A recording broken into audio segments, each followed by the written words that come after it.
I wasn't sure I should tell this. I carried this weight for 8 months, rehearsing versions in my head. Shorter versions, more believable versions. Versions where I cut out the parts that sound like madness and kept only what can be explained. It never worked. Every time I tried to shape the story to fit into a normal conversation, it lost exactly what it needed to have to be true.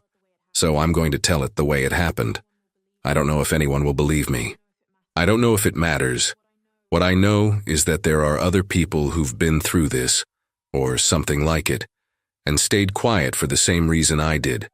Because telling means admitting that you no longer know where the line is between what's real and what you can bring yourself to accept as real. That's different from madness. It's worse than madness in a way, because you know exactly what you saw. I'm an audiologist. I've spent nearly my whole life working with sound perception, calibrating equipment, making diagnoses, explaining to patients how the ear interprets distance, direction, depth.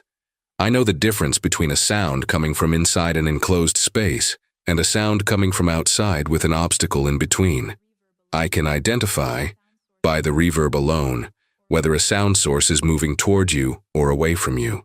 I mention this not to qualify myself, but because it's part of why I tried so hard to rationalize what I heard that night in Erisburg. I thought I knew enough to understand, and that's exactly why it took me so long to accept that I didn't understand anything. It was October of last year. I was in Erisburg because my cousin Ruth and her husband, Patrick Swersey, had a property there, an old farmhouse on the outskirts of town near Route 58, with land that backed up against the woods. Ruth invited me to spend a few days. I'd just come out of a rough stretch at work, a situation with a colleague I won't get into here, and I just wanted to get out of Burlington for a while. I accepted without thinking too much about it.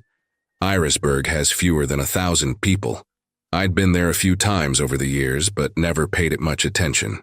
Small town, quiet, the kind of place where people know each other's names and leave the door unlocked. Patrick has a way of talking slowly, like he's always waiting for you to finish understanding before he moves on. Ruth was faster, more animated. They seemed good. The house smelled like wood and something smoky I could never quite place. Patrick smoked a pipe sometimes, maybe that was it. I arrived on a Thursday, wrong call. Friday night is when everything started. I can't describe it all at once because I can't. 8 months later, and I still can't piece that night together in any kind of linear order. What's left are fragments, and I'm going to try to give them to you as honestly as I can without filling in the gaps with guesswork. I was awake. It was late, probably past midnight because the house had lost the noise Patrick kept going on purpose. He kept a battery-powered radio on in the kitchen, always the same country station, not because he was that into the music, but because a rural house with no sound at all feels too big. When the timer shut it off, the silence usually crept in gradually. That night, it came all at once. I remember the silence after the radio woke me up, which is strange because silence shouldn't wake anyone, but it was a different kind of silence. Anyone who works with sound knows that spaces have constant background noise. The refrigerator, the wind, the house frame contracting in the cold. That silence was the absence of all of it at once, like something had pressed a button. I got up. I don't know why. I walked to the bedroom window, the one that faced the back of the property, toward the woods. There was something at the tree line, maybe 40 yards out. The light was bad. No visible moon, just the diffuse glow of high clouds reflecting off the snow on the ground. But there was something there, a vertical shape, wide at the shoulders, completely still. I won't say I immediately knew what it was. I didn't. I stood there staring for a length of time I can't estimate. Could have been 30 seconds, could have been 3 minutes, trying to fit that shape into some familiar category. A tree trunk with branches. A person standing still. Forgotten farm equipment. It wasn't any of those things. I realized that when it moved, not a step, a reorientation. Like when an animal turns its head toward you without moving its body. The upper part of the shape rotated slightly, and even in that terrible light I had the distinct absurd sensation that whatever it was had located me. That before, I was somewhere in its field of vision, and now I was at the center of it. I closed the blinds, sat down on the bed, listened to the breathing, mine, ragged. And then something else that took too long for me to accept I was hearing. A sound from outside, rhythmic, heavy, moving along the side wall of the house. Not knocking. Footsteps, slow, with real weight behind them. They stopped right at the window. I didn't move, I didn't scream, I didn't turn on the light. I sat in the dark listening to my own breathing until the cold in the room got sharp enough that I realized I'd been shaking for a good while, and that outside it was silent again. Ruth wasn't in the house when morning came. Patrick said she'd left early. I believed him because I wanted to. Ruth did that sometimes. Disappeared for days when she needed to breathe. Replied to messages late. Came back like no time had passed at all. It was one of the things Patrick said he accepted about her, and one of the things I always thought I understood. So when he said she'd left early, my mind found a ready-made place for that explanation before I even thought to question it. I left that same day, drove back to Burlington without stopping, dropped my bag on the floor of my apartment, and stood in the middle of the living room for an unreasonable amount of time, not knowing what to do with what I knew. I thought I'd left it behind. I thought Irisburg was the beginning and the end. I was wrong. I'm telling the rest because maybe you're also wrong about where this ends, because maybe you've also been staying quiet, thinking that silence is the same thing as safety. It isn't. I learned that the hard way, and if there's any reason I'm writing this now, that's it. Burlington is a little over 2 hours from Irisburg via I-91 South. That Saturday morning, it took me almost 3 hours because I stopped at a gas station in Morrisville and sat in the car with the engine running for 20 minutes without being able to explain why. I need to talk about why I didn't do anything that night, because it's the question any reasonable person would ask, and because it took me months to answer it honestly. The short answer is, I didn't believe myself. Not in the sense of doubting what I saw. I saw it. I heard it. My body processed it in real time. Heart rate spiked, hands went sweaty. I froze in a way that wasn't a decision. It was pure animal response. My nervous system believed completely. The problem came after when the rational side stepped in and started working against everything the rest of me had registered. I've been an audiologist for 16 years. I work with perception, how the brain interprets sound, distance, direction, presence. I know that perception is construction. The ear picks up frequency and the brain assembles a story from that. And that story can be wrong. I know this better than most people. And that night, lying in the dark with my knees pulled to my chest, I used everything I knew against myself. The footsteps along the wall, old wood framing contracting in the October cold, the shape at the tree line, bad light, clouds, tired eyes, a brain caught between sleep and waking building a pattern where there was none. Vermont has black bears. It has 200-pound deer. It has animals that in the middle of the night can look like anything. I built that argument piece by piece while I was still sitting on the bed, and it worked well enough that I didn't scream, didn't run, didn't wake Patrick. It worked well enough that I stayed put until the silence outside felt final, and then lay back down with a stiff spine and open eyes staring at the ceiling until daylight came. What didn't work was the part where I tried to actually believe it. There's a difference between convincing the rational mind and convincing the body. The rational mind accepts argument. The body doesn't. My body spent that entire night on full alert, jaw locked, breathing shallow, every small sound in the house coming in amplified. That's not a reaction to a misread shadow. That's recognition. Some part of me knew exactly what was outside, and that part has no vocabulary, writes no reports, makes no arguments. It just stays awake in the dark and waits. In the morning, when Patrick was in the kitchen making coffee like it was any other Saturday, I said nothing. Not because I was sure I'd been wrong. I said nothing because saying something meant hearing my own voice speak what I had seen, and that would make it impossible to keep pretending the rational argument was enough. As long as I didn't say it out loud, I could still hold both versions at once. The version where it was a large animal and bad light, and the version my body knew to be true. I wrote a note, grabbed my bag, and left. I stopped to throw up at a rest area near Johnson and kept driving. Over the next 10 days, I built the most careful case I could. Went back to work, saw patients, had lunch with Tomas, kept to the normal routine. At night, I researched Vermont wildlife, black bear behavior, documented nighttime sightings near rural properties. I found enough to hold up the rational version as long as I didn't push too hard. It worked longer than it should have. 2 weeks, maybe a little more. Long enough that I started to believe the body would eventually forget what it had understood. In the 3rd week of October, on a Tuesday morning, I went down to get my car from the underground garage in my building. Enclosed space, no windows, fluorescent lighting, smell of damp concrete. My neighbor from the first floor's dog was just outside the metal door. He barks at everything. Any footstep on the sidewalk is enough. That morning he was perfectly still, muzzle pressed against the gap at the bottom of the door, completely silent. I stood there with my key in my hand. I opened the door. The street was empty in the morning cold, the sidewalk clear. No movement except a car passing way down at the corner of Church Street. The dog held still for another 30 seconds or so, then shook his head and walked away like he'd forgotten what he was doing. I got in my car, started the engine, told myself it was nothing. But on the way to work, I took an unnecessary loop down North Street, slow, scanning the sidewalks, the parked cars, the front of the building. Without having decided to do it, my body made the decision before I did, and by the time I noticed, I was already on my second pass around the block. There was nothing there. Obviously, there was nothing there. Burlington is 2 hours from Irisburg. It's a city of 45,000 people. It has traffic and neighbors and a grocery store on the corner where Nora Hatch has worked for 20 years and knows everybody's name. It's not the kind of place where something like that would show up. It made no sense. But my body wasn't running probability calculations.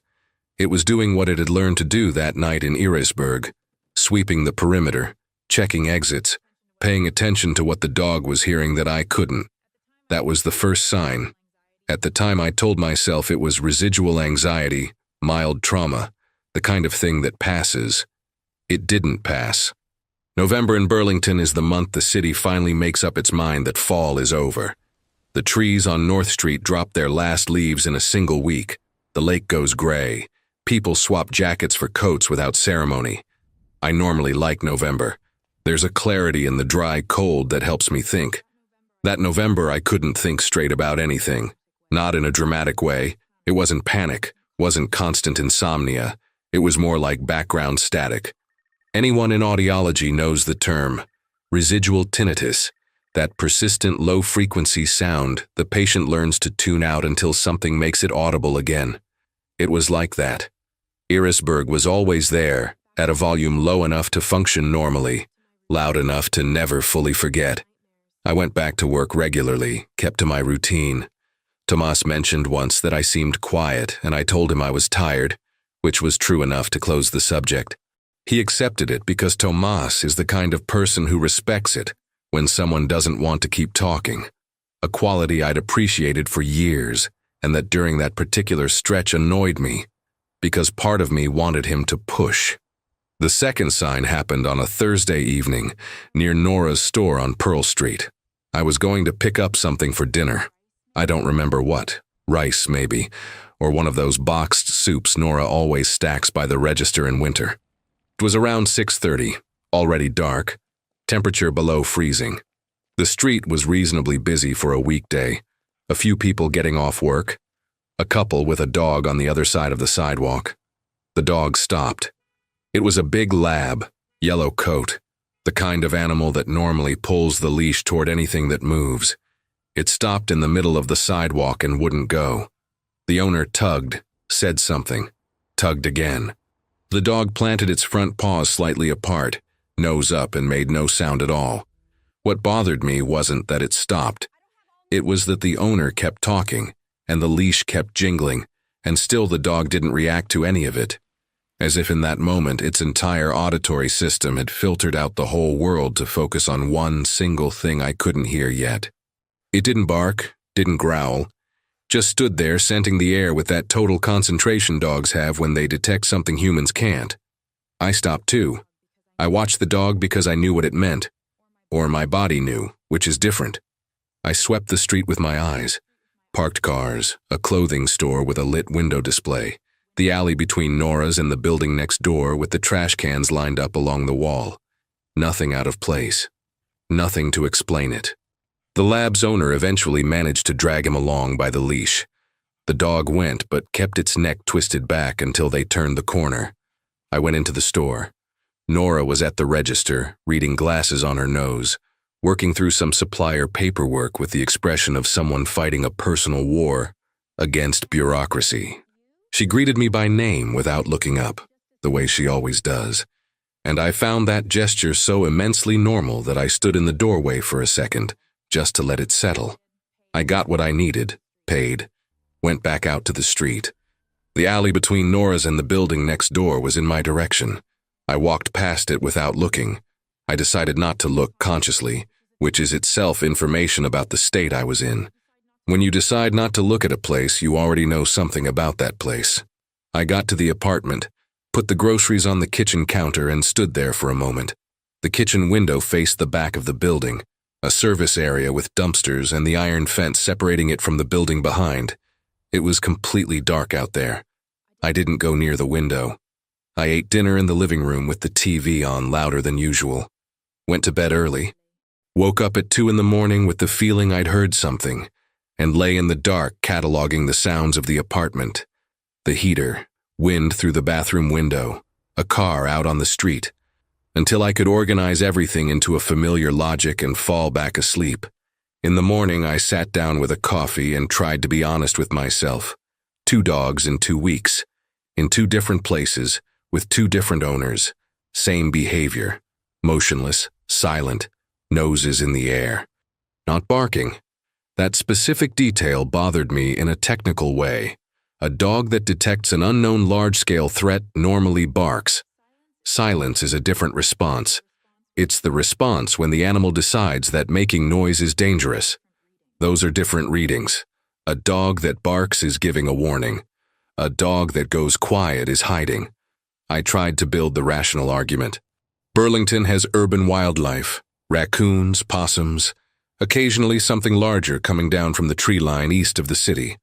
A sensitive dog can react to anything. 2 episodes in 2 weeks is coincidence within a reasonable margin. It held up while I was drinking my coffee. It stopped holding up when I realized I'd chosen to sit with my back to the wall and facing the kitchen doorway, and that I'd been doing this for the past 5 days without noticing until that moment. That's not the kind of thing a person does out of old habit. It's the kind of thing a person starts doing when some part of them is monitoring exits and entry points around the clock. I went to work, saw 6 patients, lunch with Tomas, who ate half his sandwich and tucked the rest into his coat pocket like he always does. On the way home, I went down Pearl Street on purpose, slowly, looking at the alley between Nora's and the building next door. There was a mark on the brick wall about 8 feet up. Long, diagonal, deep enough to have scraped out mortar. The kind of mark you make when you drag against a surface with force and with something that isn't a hand. I stood looking at it for a while. Then I left. I didn't sleep well that night, but it wasn't fear. It was because something had shifted in the way I was processing the situation, and I still couldn't name what it was. I only knew that the Big Bear Bad Light version was getting harder to hold together, and that I had no other version ready to put in its place. There's a behavior I observe in patients who come to the clinic with progressive hearing loss and haven't yet accepted the diagnosis. They don't deny the problem. Denial would be simpler, more identifiable. What they do is build alternative explanations for each specific symptom, one by one, in a way that means no single explanation ever has to account for the whole picture. The right ear is worse because they sleep on that side. They ask people to repeat themselves more in noisy environments because the restaurant was too loud. They lose the thread of long conversations because they were tired. Each explanation is reasonable. The problem is the pattern. I knew how to recognize that behavior in patients. It took me longer than it should have to recognize it in myself. After the mark on the alley wall, I spent about 4 days in a state I can only describe as controlled investigation. It wasn't panic. It was almost the opposite. I turned inward, got analytical, started cataloging. I wrote down both dog episodes, date and location. Wrote down the mark. Tried to determine whether there was any geographic pattern. The 2 points were less than 300 yards from my building, which could mean anything or nothing. I searched for reports of large animals in the Burlington urban area. Found nothing recent. Sent an email to the city asking about wildlife management, and 3 days later got an automated response directing me to a form I never filled out. On Friday that week, Tomas caught me standing at the hallway window in the clinic looking down at the parking lot below. "You doing okay?" he asked. "I'm fine," I said. He stood beside me for a second, looking down at the parking lot too, like he was trying to see what I was seeing. There was nothing, just cars and wet asphalt in the November cold. "You've been quiet for a few weeks," he said. It wasn't an accusation. It was an observation. Tomas talks like that, like someone reading aloud. I thought about saying something. The sentence was almost ready. Not the whole story, just a trimmed-down version, enough to hear how it sounded out loud. Something weird happened in Erisburg in October. I think I'm still processing it. Simple. Vague enough not to require explanation. Specific enough not to be a lie. I didn't say it. I said I had a difficult case on my mind and went back to my office. The real reason was this. Saying it out loud meant hearing my own version of the story, and my version of the story had a serious problem. It had a shape at the edge of a forest that stood perfectly still watching me and then moved. It had footsteps along the exterior wall of a house at midnight. It had 2 dogs in Burlington reacting to something I couldn't see. It had a mark on a brick wall 8 feet off the ground. In isolation, each of those elements had an alternative explanation. Together, they assembled into something I didn't want to say out loud, because saying it made it real, and real made action necessary, and action meant accepting that I didn't know what I was dealing with or what to do about it. So I kept cataloging in silence. It was Nora who broke the pattern, without knowing she was doing it. On an early Monday morning, I stopped into her store for coffee. Mine had run out and I couldn't function without that first cup. She was reorganizing a shelf near the entrance, cereal boxes on the floor. That look of concentration she gets when she's solving some invisible logistical problem. She saw me come in and said, without preamble, "There's a strange smell outside in the early morning. Have you noticed?" I stopped. "What kind of smell?" I asked. She wrinkled her nose, trying to describe it. "Animal, but too heavy, you know? Not skunk, I know skunk. It's something else. I'm thinking there's something dead in the alley." She said she was going to call the city. Went back to the cereal boxes. I paid for the coffee and went outside. On the sidewalk, I stopped and breathed in deeply through my nose, deliberately. Cold air, car exhaust, something damp from the wet asphalt. And underneath all of it, faint but there, something I couldn't immediately categorize. Dense but not rotten. That was what threw me. It didn't have the sweetness of a dead animal or the sharpness of an open dumpster. It felt like heat trapped in wet fur and raw skin. Something too alive to be hiding in a cold alley at 7 in the morning. I had smelled that before. Not in Burlington, in Erisburg. On the morning I left, when I opened the back door of the house to throw out a yogurt container, and the wind hit me head-on coming from the woods.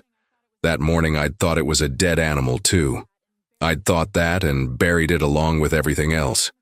I got in the car, set the coffee in the cup holder, sat for a moment with my hands on the wheel. The rational argument was still available. Burlington has urban wildlife. Smells travel. Coincidence within a reasonable margin. But there was a difference between that morning and the weeks before. In the weeks before, I'd build the argument, and it would hold for a few hours, sometimes a full day. That morning I built the argument and it collapsed before I'd even left the parking lot. Because there was the smell, and because when my body caught that smell, it hadn't done what it does when you smell a dead animal on a city sidewalk. It hadn't felt nausea, hadn't turned away. It had gone completely still. Recognition, that's what it was. Not disgust, not curiosity. The same mechanism as that night in Erisburg. The nervous system identifying something and responding before the rational mind had a chance to step in. I drove to work, saw my patients, drove home the long way, along Battery Street with the lake in view, because I needed air and open space and a visible horizon before walking into a closed building. That night I wrote everything down for the first time. Not a journal, not a formal account. Technical notes, the kind I make when I'm mapping a difficult case. Date, location, observation, possible interpretation. When I finished, I looked at what I'd written. The pattern was there, plain. The way it becomes plain when you stop analyzing each point in isolation and look at the whole line. It wasn't Burlington with its urban wildlife. It wasn't coincidence within a reasonable margin. It was a straight line from Irisburg to North Street. And I was at the end of it. After that night with the notes, I went 2 days without adding anything to the document. Not because there was nothing new, there was, but writing made it concrete, and concrete demanded a response, and I still had no response that made any sense. On Thursday, something happened that took the choice away from me. I was leaving work around 6. The clinic is on Colchester Avenue, parking in the back of the building. Decent lighting, but with a stretch of shadow between the side exit and the far row of cars where I always park. About 15 yards. I'd walked through it hundreds of times without thinking. That night, before I pushed open the building's side door, I stopped. There was nothing visible, but there was sound, or rather the absence of a sound that should have been there. The clinic parking lot sits next to a lot with tall trees, and at that hour there was normally movement there. Birds settling before full dark, sometimes squirrels. That night it was completely silent on the tree side. The kind of silence I'd learned to recognize. I went back inside. I walked to the front desk and asked Carlene, who was closing out the register, if I could leave through the front entrance. She looked at me with a mildly puzzled expression and said, of course, no questions asked, and I was grateful for that. I went around the block, got to my car, drove away. That night I opened the document and wrote everything down. The silence from the trees, my decision to change my route, how long it took me to stop checking the rearview mirror on the drive home. Then I did something I'd been avoiding until then. I put the dates in order and calculated the intervals. The dog episode in the building garage had been on a Tuesday. The lab on Pearl Street the following Thursday. The mark in the alley, found on Saturday of that same week. The smell outside Nora's store, Monday of the week after. The silence in the clinic parking lot, Thursday. 2-3 days between each one. Different locations, but all within a 400-yard radius of my building. I looked at that for a long time. There's a concept in audiology called sound source localization, the auditory system's ability to identify where a sound is coming from in three-dimensional space. The human ear does this by triangulating tiny differences in timing and intensity between both sides. Predatory animals do the same with scent. They triangulate, map, progressively narrow the search area until they've pinpointed the source. What the intervals and locations were telling me, if I was being honest, was that something was doing exactly that. Not randomly, progressively. Each point a little closer, a little more precise, as if it were narrowing the margin. I closed the document and went to the living room window. North Street at night has a steady, quiet flow. Passing cars, occasionally someone on foot, the yellow glow of streetlights reflecting off wet asphalt. I stood watching for about 10 minutes. Nothing out of place. But there was one thing I couldn't get out of my head. If the tracking was becoming more precise, there was a technical reason for that. Scent works better under certain conditions. High humidity, favorable wind, low temperature. November in Burlington had all of those conditions simultaneously, every single day. It was as if the whole month had been designed to make what was happening easier. I didn't sleep much. In the morning I went to work, and on the way I paid attention to things that had always been invisible before, where birds were sitting in the trees, whether the dogs passing on the sidewalk with their owners were behaving normally. 2 were. A third, an old German shepherd on the corner of North and Spring Street, stopped when I walked by and watched me with its ears straight up. The owner pulled the leash and the dog came, but kept looking back over its shoulder as it moved away. I wondered what the dog was smelling, whether it was me, the scent I was carrying, whatever had marked me that night in Irisburg. That was the first time I thought about that possibility directly. Before, I'd been circling it without naming it. That the signs in Burlington weren't the creature searching for new territory, or passing through by chance, or reacting to anything I could attribute to the environment. That it was me, that it was looking for me specifically. I got to the clinic, sat at my desk, and stayed still for a moment with my coat still on. If it was true, and it was increasingly looking that way, then there was a logic at work that I couldn't interrupt simply by staying quiet. Staying quiet was what I'd been doing for weeks, and staying quiet hadn't changed anything. The intervals were shrinking. The locations were closing in. The process, whatever it was moving forward regardless of what I did or didn't do. I didn't picture it crossing the state the way a person crosses it by road. The image was worse. Strips of woodland, riverbanks, empty lots, backyards, corridors that on a map looked separate, but that, for something that moves at night and avoids light, might be one single continuous thing. That afternoon, for the first time since October, I called Patrick. He picked up on the second ring. Unhurried voice, normal. I asked how he was, how Ruth was. "Good," he said. "Everything's fine here. You disappeared on us, Diane." I said it had been a busy stretch in Burlington. I asked, trying to sound casual, whether anything strange had happened in Irisburg after I left. Any animal attacking properties? Any incident the neighbors had mentioned? A short silence on his end. "What kind of thing?" he asked. "I don't know. Anything out of the ordinary." Another pause. Then he said no. Nothing he knew of. And why was I asking? I said I'd seen a news story about animals in rural Vermont, nothing important. He said, "Oh, I see," and moved the conversation to a fence he was fixing. I spent 10 more minutes on the phone talking about the fence, said my goodbyes, hung up. Patrick had paused twice before answering. It wasn't enough to accuse anything. He speaks slowly as a rule. But there's a difference between the pause of someone thinking about what to say and the pause of someone thinking about how much to say. I didn't know what he knew. I didn't know if there was anything to know on his end. What I knew was that the intervals were shrinking, the radius was closing, and staying quiet was no longer a strategy. It was just delay. Tomas Vega is the kind of person who doesn't interrupt. You can be in the middle of a sentence that's clearly heading somewhere difficult, and he waits. He doesn't fill the silence, doesn't offer you a way out. He just waits. In most situations, that's a quality. At that Friday lunch, it was the reason I ended up telling him everything. We sat in the second-floor cafeteria with our trays, the window beside us looking out over the parking lot dusted with thin snow, and I had planned to say nothing. I had planned a normal lunch, normal conversation, normal afternoon, normal. But he asked how I was doing in that straightforward voice of his, no softening around the edges.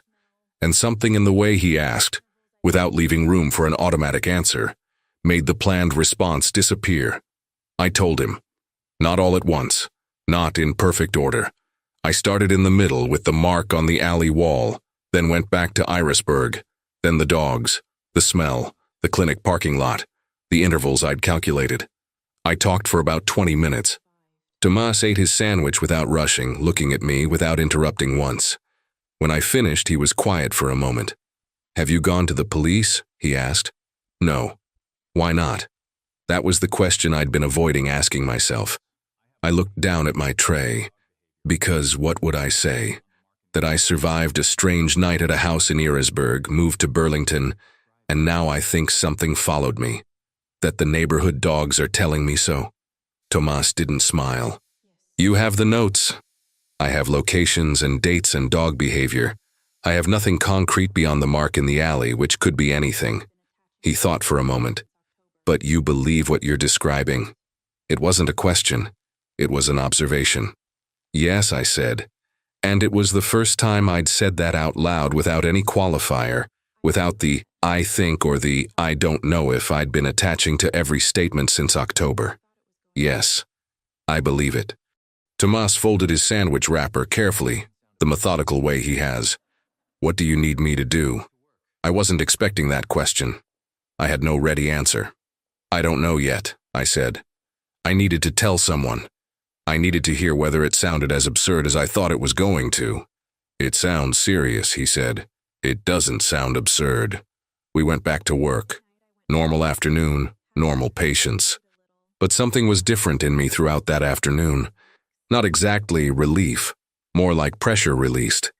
The weight of carrying it alone had been heavier than I'd acknowledged, and sharing it even partially opened some internal space I hadn't known was sealed shut. Friday night I went home early, had dinner, read a little, slept reasonably well for the first time in weeks. Saturday morning, Tomas texted saying he'd been thinking about what I'd told him and wanted to take a look at the mark in the alley if I was up for it. I said yes. We agreed on early afternoon. We went together. The alley between Nora's and the building next door was empty at that hour. Good light for a November afternoon, cold and still with no wind. Tomas stood at the entrance while I went a few steps in. The mark was still there. Tomas came up beside me and looked at it without saying anything for a moment. 8.5 feet, I said. Maybe a little more. He raised his arm fully extended, a reference point for height. It fell well short. He studied the mark with an expression I couldn't quite read. It wasn't skepticism, but it wasn't what I'd expected either. It was concentration. There's more than one, he said. I looked again. He was right. The main mark was the most visible, diagonal, deep. But there were two smaller ones just above it, parallel, shorter, as if something had scraped the wall with more than one point of contact at the same time. I stood looking at that without speaking. We left after, got coffee at a place on Church Street and sat for a while without talking much. Before we went our separate ways, he said he was going to look into some things and would get back to me. He didn't say what. I didn't ask. Sunday passed with no new signs. Monday too. I started thinking that maybe the pattern had broken. Maybe the intervals weren't actually shrinking. Maybe I'd calculated wrong. Maybe. On Tuesday morning, I got a text from Tomas. Short. Can you talk right now? I called immediately. His voice was different. Not agitated. Tomas doesn't get agitated. But there was something compressed in his tone, like someone choosing their words more carefully than usual. He said he'd been looking into incidents in Vermont over the past 2 years. Not in any official database, just local papers, community forums, records from small-town city council meetings that sometimes show up digitized online. He said this with a kind of embarrassment, as if he knew he'd spent hours going too deep into places a normal person wouldn't think to look. It hadn't been a quick search. It had been obsessive. Irisburg, Coventry, Newport, Barton, that whole stretch of the northeast part of the state. There's a pattern, he said. I went still. Dead livestock on rural properties. 3 incidents over 18 months in the Orleans County area. The reports describe injuries that veterinarians couldn't attribute to any known predator. 1 incident involving a farm dog that disappeared. And a note in the minutes from an Irisburg town council meeting from last August about a resident who reported a sighting of a large animal displaying unusual behavior near the woods on Route 58. Route 58. The road that ran past Patrick's house. August, I said. 2 months before you went up there. I sat holding the phone without being able to say anything for a moment. Diane. Tomas's voice was careful. You need to get out of your apartment for a while. Stay with someone, a hotel, anything. Don't stay in that building alone while we figure out what to do. I said I'd think about it. Hung up. I stood in the kitchen with my coffee going cold on the counter. It wasn't Burlington with its urban wildlife. It never had been. There was a line running from last August to October, from October to November, from Irisburg to North Street. And at the end of that line was my building, my apartment, my kitchen window facing the dark backyard. I went to the window, made myself look. The back of the building was empty. Dumpsters, iron fence, thin snow on the concrete ground. In the snow, starting at the base of the fence and leading toward the building wall, there were tracks. Deep, spaced unevenly, like the strides of something moving slowly. They stopped directly below my window. I didn't scream. I didn't run. I stood looking at the marks in the snow for a length of time I can't estimate, and what I felt wasn't what I would have expected to feel. It wasn't panic. It wasn't that animal response from the night in Irisburg. It was something colder. More like the feeling of finishing a long calculation and arriving at a result you didn't want, but always knew was there. I picked up my phone and photographed the window from inside. Then I went downstairs, out through the back of the building, and photographed the marks on the ground. They were deep enough to have been made with real weight on packed snow, not fresh powder. 4 toes in each print. No opposable thumb. Wide spacing. They weren't hands. They weren't the paws of any animal I could easily name. I sent the photos to Tomas with no message. He responded in 3 minutes, coming over now. While I waited, I did something I hadn't done since October. I opened the document with my notes and read everything from the beginning, in order, without skipping. It took about 40 minutes. When I finished, I closed the document and sat at the kitchen table with my hands flat on the wooden surface. What the notes showed, read in sequence, was something I'd been avoiding naming directly even while writing them. Learning. Not in any human sense, not conscious planning, but adaptation. The first signs were distant, imprecise, on the wide outer perimeter of the neighborhood. Over time, they became closer, more specific, more frequent, as if something was calibrating, reducing error. Getting closer not because it was chasing me in any dramatic sense, but because it was getting better at finding me. That was more disturbing than anything else I could have written in that document. Tomas arrived in 20 minutes. We went down to the back of the building together. He stood looking at the marks for a while without speaking, crouched down, ran his finger along the edge of one of them without touching the bottom. Depth, he said.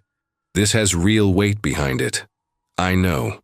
He stood up, looked up at my window, then at the iron fence separating the back of the building from the neighboring lot. The fence was about 6 feet tall. On the other side was a narrow corridor between buildings that fed out to a parallel street. Where do the tracks come from? He asked. We followed the trail back. The marks came from the base of the fence, but the fence was intact. No dents, no sign of impact. Which meant it hadn't come through the fence. It had come over it. 6 feet. Clean jump, no bracing point. Tomas went quiet for a moment. Diane, he said slowly, I need to ask you something and I need you to think before you answer. I waited. Since Irisburg, have you changed anything about your routine? Route to work, schedule, places you go? Some things. I started avoiding the back parking lot at the clinic. Changed a couple of routes. And the signs continued anyway. Yes, he nodded slowly. So it's not routine. It's not place. It's you. I knew that. But hearing it from outside carried a different weight. Scent, I said. Scent, he confirmed. We stood in the back of the building in the cold for another moment. Then Tomas said I couldn't stay in that apartment, and this time it wasn't a suggestion. I agreed. He said I could stay at his sister's place in Shelburne for a few days while we figured out what to do. I went upstairs and packed a small bag. Rational, efficient. 3 days of clothes, toiletry bag, laptop, the notes document saved in 2 places. I didn't look around the apartment much while I packed. I was afraid that looking would make me want to stay, and staying was the wrong thing to do. I went downstairs, found Tomas in his car out front. We drove to Shelburne on 189 South. Tomas's sister, who I'd never met, was named Priya, and she took us in without asking unnecessary questions, which told me Tomas had called ahead and explained enough. She showed me the guest room, told me where everything was, left me alone. The 3 of us had dinner in relative quiet. After dinner, Tomas and I stayed at the table while Priya went to watch something in the living room. I need to understand something, I said. The trail from last August until now. The livestock attacks, the sighting on Route 58. That's over a year of presence in the same area. Yes. So it's not an animal that passed through and stayed. It's an animal that's inhabited that area for some time. That has a defined territory. Tomas was following me. And you entered the territory. And apparently left with something I wasn't supposed to take with me. He didn't respond right away. He looked at the glass of water in his hand. If it's scent, he said finally, and if it's a scent you carry on your body, not in your clothes or belongings. He stopped. Have you switched shampoo, soap, anything like that since October? I thought about it. No, same brand as always. So the scent you had in Irisburg is the scent you have now, same signature. That word, signature, hung in the air between us for a moment. It recognizes me, I said. It wasn't a question. Tomas set his glass on the table carefully. Diane. There's something I looked into today that I didn't tell you over the phone because I didn't know how to bring it up. I waited. The records of dead livestock in Orleans County. I tracked down the addresses for all 3 properties. He took a breath. One of them is the Swerse's property, the oldest of the 3 incidents from last March. There was no mention of Ruth in the record Tomas had found. Just Patrick. Just the property. Just the dead animal and the technical description of the injuries. That didn't answer whether she knew. Maybe she knew part of it. Maybe Patrick had reframed the whole thing as a fence problem, a coyote, a rough winter. Maybe he'd already been lying before I arrived. March, 7 months before I got to Erisburg. Patrick never mentioned that, I said. No. I looked at the table. Something was rearranging itself inside my head. Pieces I'd been fitting in the wrong places for weeks sliding into the right configuration, and the right configuration was worse than any previous arrangement. He knew, I said. When he invited me, he already knew there was something in those woods. Tomas neither confirmed nor denied it. He stayed quiet in his way. Ruth, I said, and then I stopped. Because Ruth had disappeared that night and come back the next day, and Patrick had said she was fine.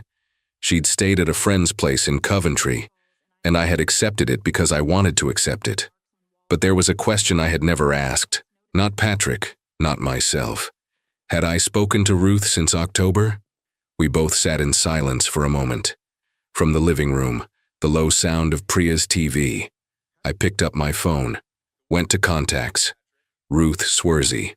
Last message exchanged, September. Before I went to Erisburg. Since October, no messages, no calls. And I, in 8 months of meticulous notes about dogs and marks on walls and intervals between signs, had never once noticed that absence. Sometimes what you don't register says more than everything you did. I called Patrick that night. He picked up on the 3rd ring. Normal voice, unhurried, said my name the way he always does, with that flat inflection that never makes it clear whether he's glad to hear from you or not. I asked him directly. When was the last time he'd spoken to Ruth? Silence. Not his usual pause. Something different. Longer, with a texture I hadn't heard in any of the previous calls. Ruth is fine, he said. That was the first time I noticed he hadn't said she. He didn't say Ruth was asleep, working, in the shower, in Coventry, anywhere. He just said she was fine, as if fine were a room he could hide her in. I didn't ask if she's fine. I asked when you last spoke to her. Another silence. Patrick. Diane, it's not. He stopped in the middle of the sentence. Started again. Some things are better left alone. Tomas was beside me listening, not to the phone, but through my face, my posture. I was standing near the window in Priya's living room, back against the wall, the TV off now. She was there that night, I said. It wasn't a question. Patrick didn't answer.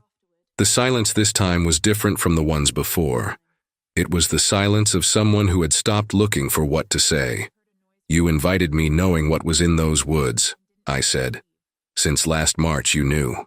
His voice when it came back was lower. I thought it had passed. Months went by with nothing. I thought it had moved on. But it hadn't. No. I asked about Ruth. I had to ask even knowing the answer was going to cost something I wouldn't get back afterward. Patrick was quiet for a long time. Then he said that Ruth had gone out that night because she heard a noise from the barn, that he'd been asleep and didn't hear her leave, that in the morning she wasn't there. The friend in Coventry, I said. I needed you to leave, he said. I needed you to leave and not come back and not ask questions. I hung up. I stood there holding the phone. Tomas said my name once and didn't say anything else.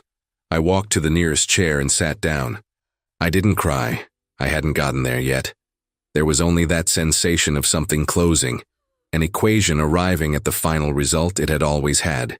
Ruth had been dead since October. I had spent 8 months cataloging intervals and marks on walls while my cousin was dead. I didn't sleep. At 3 in the morning, I was sitting at Priya's kitchen table with the notes open on my laptop, reading through everything a second time that week, but with different eyes now. Looking for where I'd gone wrong, where I'd miscalculated, what I'd looked at without seeing. What I found was simple and had been there from the beginning. I had been treating the problem as if it were static, as if the creature were at one fixed point and I at another, and the only question was the distance between them. But the distance was shrinking. It had shrunk consistently over 2 months, which meant that at some point the distance would reach 0, and I had been sitting there taking notes about it, as if the document could protect me. I closed the laptop, went to the bedroom, got my bag, came back to the kitchen. Tomas appeared in the hallway doorway in his pajamas, hair a mess. "What are you doing?" "I need to go." "Go where?" I didn't answer right away because the answer was strange and I knew it was strange, but there was a logic to it I couldn't ignore. "If it's sent," I said, "and if it's a signature I carry on my body, then it doesn't matter where I am. Shelburne, Burlington, anywhere. It's just a matter of time." Tomas stood in the doorway. "So staying here puts Priya at risk," I said. "And staying anywhere with anyone puts that person at risk, Diane. You know I'm right." He was quiet. He knew. I grabbed my bag, my keys, my laptop. I hugged Tomas quickly, the kind of hug that happens when you don't have time for the right kind of goodbye. He said he was going to call the police, Fish and Wildlife, someone. Said he couldn't just let me go. I told him I'd already decided and walked out. I drove back up 189 to Burlington, not to the apartment, to Battery Street, which dead ends at an open lot facing Lake Champlain. I parked, turned off the engine. It was almost 4 in the morning. The lake was dark and still, the smooth surface reflecting the distant lights of New York on the other side. It was very cold. I didn't get out of the car. I sat thinking about Ruth going out to the barn in the dark because she heard a noise. About Patrick asleep and not hearing her leave. About the 8 months of silence he'd built around that. Functional, sustainable, the kind of silence a person can maintain when the alternative is saying out loud what happened. I didn't feel the car shift. I didn't hear footsteps. What I heard was the breathing from outside, close, rhythmic, heavy, with an interval between inhale and exhale too long to be human. It was coming from the passenger side. I didn't turn my head right away. I sat facing the lake for a few seconds, eyes fixed on the dark water, and had a thought that was completely trivial and out of place, that I'd forgotten to pay the credit card bill due the following week. Then I turned. It was there. I won't describe everything. I can't, and I don't want to. What I can say is that it was large, larger than the shape I'd seen at the tree line in Eresburg, or maybe the distance then had shielded me from its true scale. It was crouched beside the car, which put what I took to be its head level with the window. Sparse fur in patches over stretched gray skin, long limbs folded at angles that didn't resolve right, an elongated muzzle with something that recalled human features in a way that was worse than if it had recalled nothing at all. It was looking at me, not the window, not the car. At me. There was a directedness to it, a specificity that was the most terrifying thing of all. It wasn't an animal sniffing out a scent source. It was recognition. The same reorientation I'd seen in Eresburg, but now 2 panes of glass away. It had found me. I don't know how long I sat there looking at it. The glass between us was about a 1/4 inch thick. I knew that in an abstract way, the same way I knew the engine was off and the keys were in my hand, and that if I tried to start the car, the movement would trigger something I couldn't predict. So I stayed still. It stayed still too. The heavy breathing from outside kept on, rhythmic, steady, without urgency. It wasn't the breathing of an animal about to attack. I'd learned the difference in Eresburg, where the footsteps along the wall had carried a quality of sweeping, of mapping. This was different.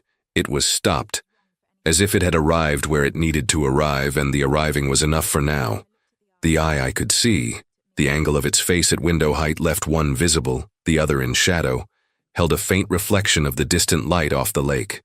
It didn't shine. It only reflected like an animal's eye caught in a photo flash, but weak, almost extinguished. The size was wrong for anything I knew. Positioned slightly too high on the face, I looked at the eye, and the eye looked at me. I thought about Ruth. I don't know why that was the thought. It wasn't the moment for it, or maybe it was exactly the moment, I don't know. I thought about her going out to the barn in the dark because she heard a noise, and I wondered whether she had stayed still too, or whether she had run, and which of the two choices had made any difference. The breathing outside shifted slightly. It didn't speed up, it went deeper. Like a focus adjustment. I started the engine. I don't know where the decision came from. It wasn't reasoning, it was my body taking over before my mind could, the way it had before. The key turned, the engine caught, and in the same instant I threw it in reverse and floored it without looking in the rearview mirror. The car swung out at an angle, clipped the curb behind me with an impact that knocked the air out of me, and I corrected the steering on autopilot and pulled onto Battery Street at a speed that probably wasn't legal. I didn't check the mirror for about 300 yards. When I did, the street behind me was empty. I drove without direction for maybe 20 minutes. Then I pulled into an open gas station on Williston Road, parked under the hard light of the overhead lamps, and sat with the engine running and my hands on the wheel until I stopped shaking. The attendant, a guy around 20 in an oversized red jacket, knocked on my window after a while and asked if I was okay. I said yes, that I'd had a scare on the road, that I was fine. He offered coffee. I said yes. I stayed at the gas station until daylight. In the morning I called Tomas. He picked up immediately, which meant he hadn't slept. I told him what had happened in the Battery Street lot in a few sentences. No details. My voice flatter than I expected from myself. He stayed quiet while I talked. When I finished, he said he'd called Fish and Wildlife in the middle of the night and reported a large animal displaying unusual behavior in a Burlington urban area. He said they'd logged the incident and promised to follow up. He said this in a tone that made clear what he thought of that promise. I asked if he'd called the police about Ruth. Short pause. I did. Explained the situation with Patrick. They said they'd reach out to him. I didn't ask what would happen after that. I didn't have the energy for that question yet. Tomas said I needed somewhere to stay that wasn't my apartment and wasn't Priya's house. He suggested a hotel, cash payment, different name if possible. He said this with a matter-of-factness that made me realize he'd spent the night working through logistics while I sat at a gas station drinking styrofoam cup coffee. I followed the suggestion. Got a room at a small hotel on Pine Street, paid cash, gave a different name at the front desk with an ease that surprised me. The room was small and smelled like fabric softener and had a window that looked out onto a brick wall. I put my bag on the floor, sat on the bed, stared at the wall for a while. There was something I hadn't told Tomas, that I hadn't been able to say yet because I was still trying to understand what it meant. In the Battery Street parking lot, when I'd checked the rearview mirror after pulling away at speed, the street behind me was empty. That was expected. That was what I wanted to see. But there was something in what I'd seen, or what I thought I'd seen, in the last fraction of a second before I looked in the mirror. When I started the engine and threw it in reverse, in the fragment of a second before the car moved, it didn't pull back, didn't step away, didn't react to the sound of the engine the way I would have expected an animal to.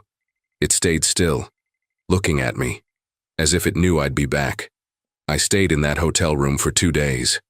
Tomas texted morning and night, always brief, always with concrete information. Fish and Wildlife had gone to the Battery Street lot and found nothing. Police had spoken with Patrick.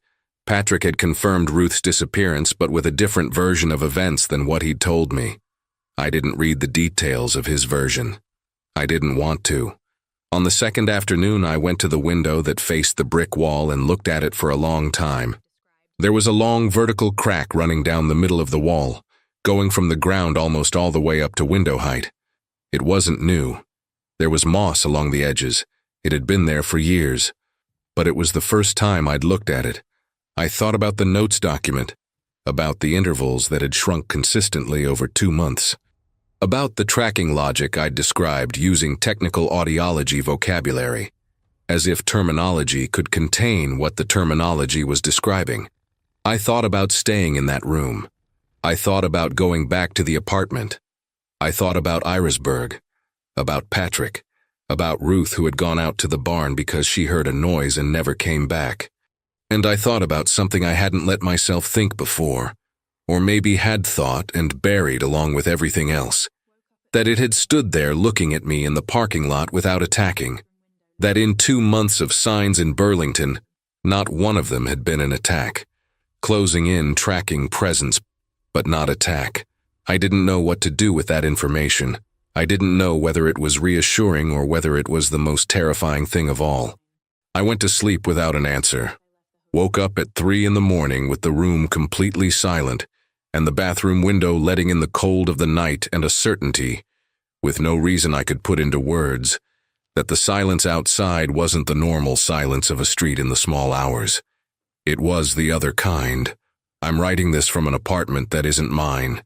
It's been 3 weeks since I left the hotel. 3 weeks since I've been back to North Street. Tomas is taking care of the apartment, watering the plant that's probably already dead, picking up the mail, keeping up the appearance that someone lives there. I didn't ask him to do that. He did it because it's who he is. I'm in a neighborhood on the other side of the city. I won't say which one.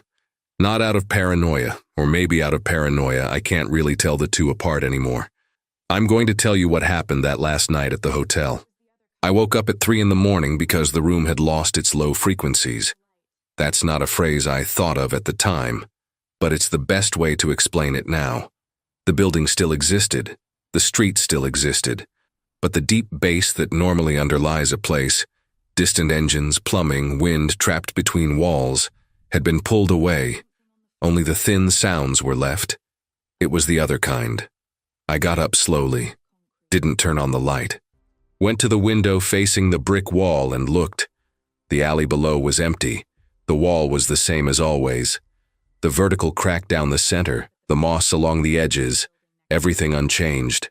But there was something on the floor of the alley that hadn't been there in the afternoon.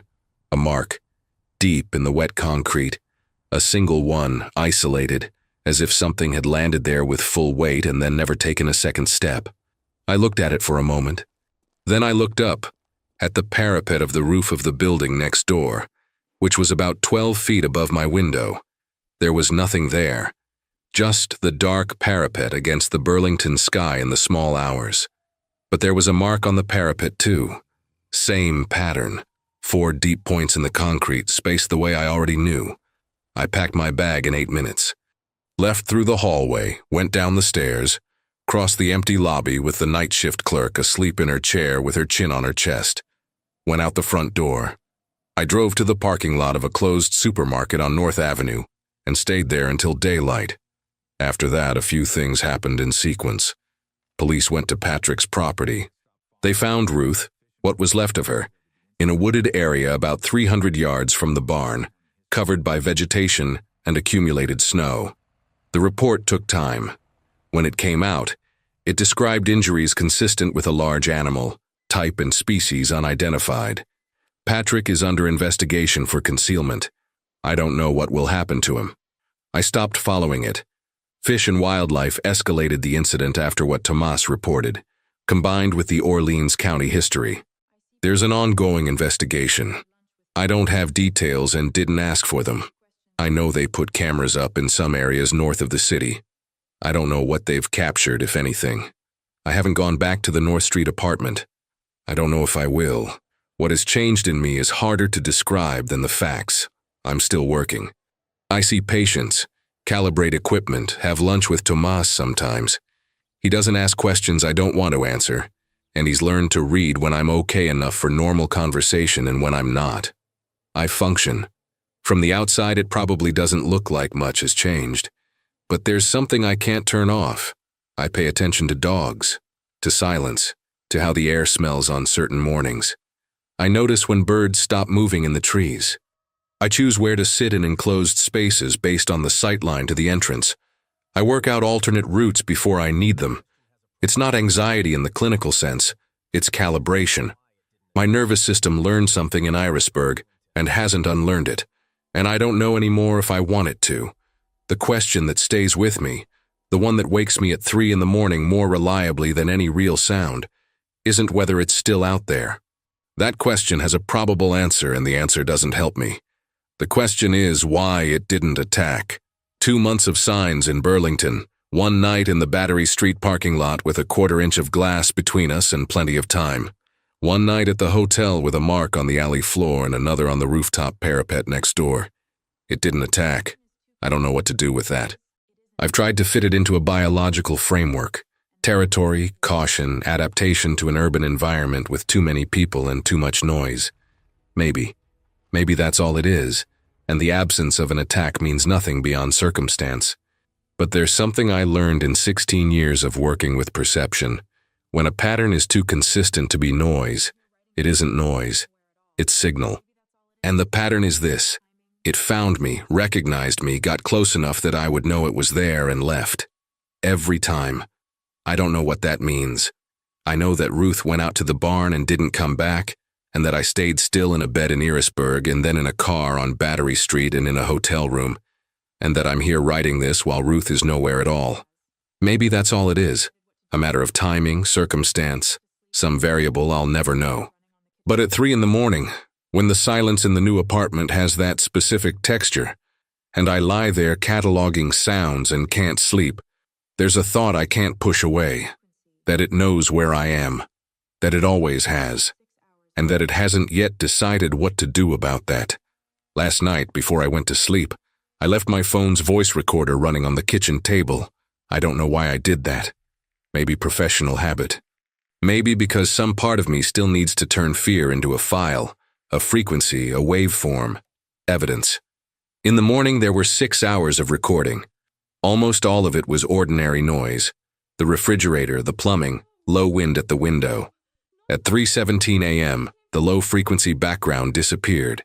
There was no footstep, no scratch, no knock, just a clean absence in the spectrum, a hole in the sound of the apartment, lasting 42 seconds. And at the end of those 42 seconds, before the recording returned to normal, I heard a single exhale. It didn't come from the street. It didn't come from the window. It came from inside the apartment.